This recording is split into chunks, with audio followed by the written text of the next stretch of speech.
கூட்டம் கணக்கு காட்டுவதற்காக கூட்டப்பட்ட கூட்டம் கிடையாது. நம்முடைய எதிரிகள் போடுகின்ற தப்பு கணக்க சுக்குநூறாக உடைக்கின்ற கூட்டம் இங்க வந்திருக்கக்கூடிய இளைஞரணி கூட்டம், கொள்கை கூட்டம். பிம்பம் இப்ப வந்திருக்கு. காட்டாற்று வெள்ளம் மாதிரி போயிட்டே இருப்பாங்க, யாரும் கண்ட்ரோல் இருக்க மாட்டாங்க அப்படின்ற ஒரு பிம்பம் இன்னைக்கு இருக்கு. அவங்களை யாரும் கட்டுப்படுத்த முடியாதுன்னு சொல்லுவாங்க.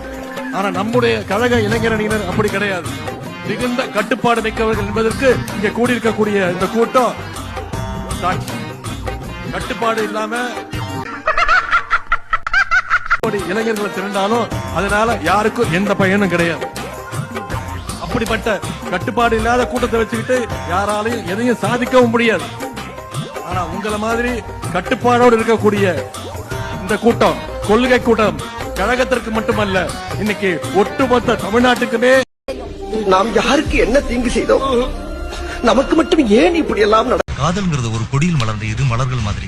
வாழ்க்கையில அது ஒரு முறை உதிர்ந்துட்டா திரும்ப பூக்கவே பூக்காது. அதெல்லாம் போகும்டா.